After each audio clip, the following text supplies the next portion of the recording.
Ben is an African-American boy, with a difficult life and many difficulties. Together with his family they decide to move to Boston. Unfortunately he begins to suffer from constant bullying. He thinks he is a very bad boy and has the worst grades in class. He only has the support of his mother, who does everything possible to bring food home. He believes everything his classmates say about him. They tell him that he is not capable of going far, but his mother makes him understand that this is not the case, and that he is not stupid and that he has a world inside his brain and he just has to discover it.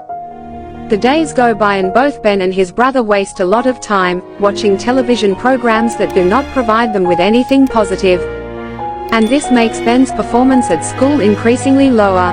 One day in church he finally had his first imagination of himself. When the pastor was preaching, he imagined himself being a doctor and he was running away from some bandits. The boy imagined everything perfectly, and when he returned home very happy he told his mother, who took advantage of the opportunity and motivated him to be a doctor. And so it was. Years later, in addition to being a doctor, he managed to specialize as a pediatric neurosurgeon. During a surgery he received a call, so when he finished he went to his boss, who unexpectedly gave him the case of a pair of conjoined twins joined at the head. Until that moment, there had been no record of who had survived such a complicated separation. But if they were not separated, the risk of the children losing their lives was greater. So he had traveled to Germany to examine them. He was very honest with the children's parents and told them that the probability of them staying alive was 10% since they could bleed to death. Dr. Ben was not sure about continuing due to the complexity of the operation, but when he saw his son, he put himself in that mother's place. So he accepted the case, but asked for a period of 4 months, to dedicate himself to research and ask God for wisdom. Since Google did not exist at that time, he had to read thousands of medical books and look for a concrete solution. Ben remembered how he became a neurosurgeon. He was the dumbest in school. In addition, they were sunk in poverty. At school he always got the worst grades, and for this reason the director asked his agent for help. Then his mother made him practice more at home. He asked his mother for help because he did not understand the words. At that precise moment his mother realized that he needed glasses. So she made the sacrifice and bought them for him. After that, he magically started getting good grades. The mother begins to enter a state of depression to the point of being admitted to a hospital. For this reason, Ben and his brother take care of many things. Sometime later his mother leaves the psychiatric hospital and gets a new job at the library. She begins to change her children's routine and makes them watch television programs that nourish them with knowledge. In addition, she forces them to read 2 books every week.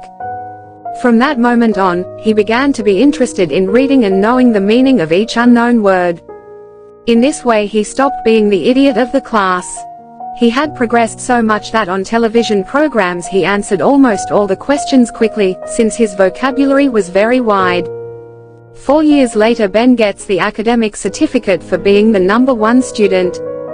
He and his mother were very happy, but after receiving the award, they are both humiliated, ridiculed and discriminated against in public by an authority of the academic committee.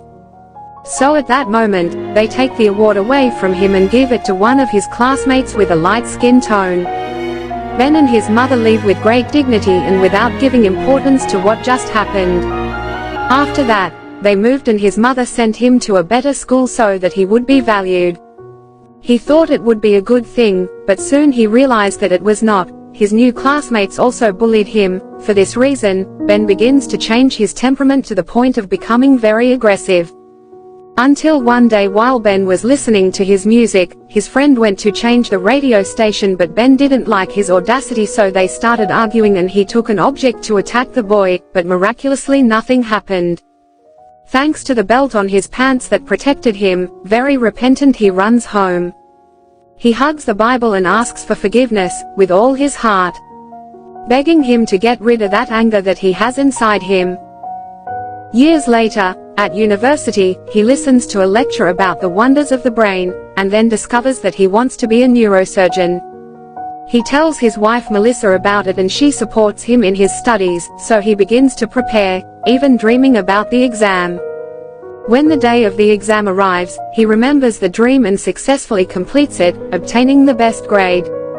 It was to be expected since he had a special gift. Some time later, he finishes university and gets a job in a hospital, although it was not so easy for him to get in.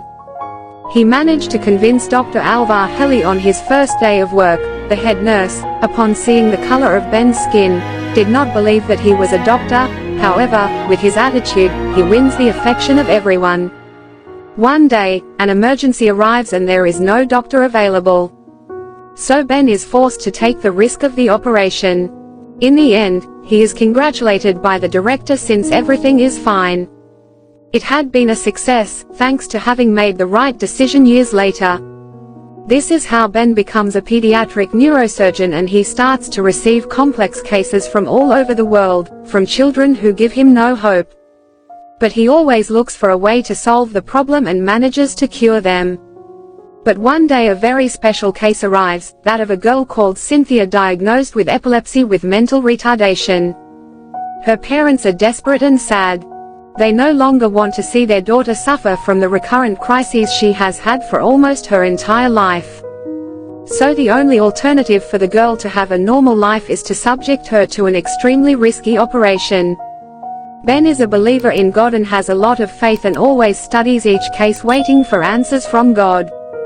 He studies the case thoroughly until he finds a possible solution, but this one is very complicated, since half of her brain must be removed. And there is the possibility that there may be irreversible consequences. She could even lose her speech.